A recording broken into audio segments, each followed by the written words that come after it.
So was Rory Delap just absolutely massive and I just can't really remember him like that? I know he played for Stoke and I wouldn't have said he was small, but an average height, 5 foot, maybe touching 6, but obviously scrappy and tough as per Stoke midfielders at the time. But Liam is an absolute unit. Built like a brick muckhouse, I can't say the other word, and moves like a train on steroids, as if the Delap name couldn't get any more Brexit. After a very positive personal season and a very negative season for Ipswich, there seems to be no shortage of clubs after Delap, and by the sounds of it, there's a fairly reasonable release clause due to relegation, which means in the summer, a club could be getting a bit of a bargain. Now I'm going to be analysing him today. Obviously, and I think the question I have is the question that many others have. Is he that good that a big club should gamble on him? Well, follow me down this road, will you, chaps? Now, the word I just used to describe him is one that I just can't get away from. Unit. He's an absolute freak of physical nature for a transitional team. The absolute perfect target man for a team that love to attack quick and direct. In a one-on-one physical battle, he's a nightmare. Loves a scrap with a defender, using his frame to hold off them and win the duels in the air or on the floor, and is an absolute nuisance. Even if he doesn't get a touch on the ball, he can still turn around and get on the end of it because the defender would be left a bit all over the place and chucked about because of what he's had to deal with, leaving Delap to collect the ball and drive. Even seen him take on 2 defenders at once and come away like he's not even broken a sweat. I've even seen him take on an entire army and win. He's that hard. It's not just the physical battle that he can win doing this, but the mental one. The more intense the battle, the more the red mist can descend, and then the more scrappy the duels become, and it weighs in Delap's favour. The one thing I would like to see him improve is the technical side of his game in these scenarios. His touch can sometimes be a little bit loose and can leave him chasing it, leading to a bit of a reckless moment, and his link-up play can leave a lot to be desired. Passes aren't the most accurate, but I don't feel like these are that hard to fix. He's got the most important components to his game set. Now, when he has space to run into, his running power is absolutely frightening.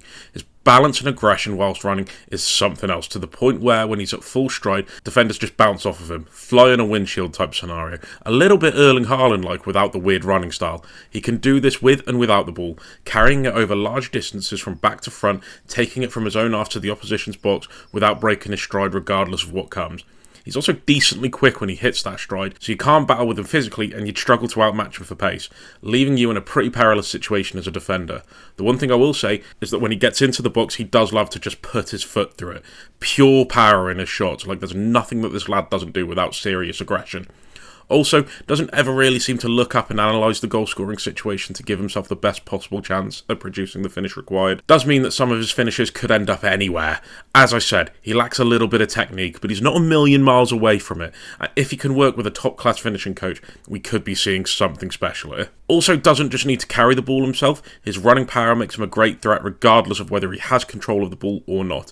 As much as his touch doesn't keep the ball close to him, that is actually a benefit when driving the ball high up the pitch into space. If the opponent have committed men forward and they're leaving a lot of free space in behind, then he can use his direct movements to take advantage of this. If he's up against a back 4, then he can hang a little bit deeper while his teammates have the ball to then burst into action and make quick movements in behind to give his teammates the option of finding him with a long ball, a through ball, or an early cross. The space he gives himself means that the opposition have to be quick in reacting to his runs, not to duel with him, but to get their positioning right and intercept the ball, or put him under enough pressure that his touch lets him down.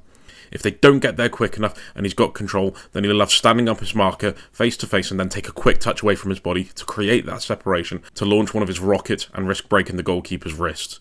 Obviously, his size makes him a target for crosses, and he does have the ability to make subtle movements. Still very raw, however, and this is by no means the finished product, but that's kind of what makes it exciting. He's also the pressing trigger, and like when Ipswich are on the ball, when he's off the ball, he loves to scrap. Goes in aggressively and will tenaciously try and win the ball back and launch an Ipswich counter-attack. Springs into challenge as well. The moment he spots a miscontrol or a poor touch, he's on it right away, and this will be a quality that a club will look to make the most of.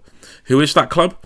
I think it has to be Manchester United. That transitional quality, physical dominance is everything that I think Amram needs to get this team scoring goals, as they're not a team that focus on build-up play as much as the other top teams, and having that target man striker to run the channels, exploit space from behind, is crucial to the level up that Man United need. But let me know what you think. I'd love to hear your thoughts down below.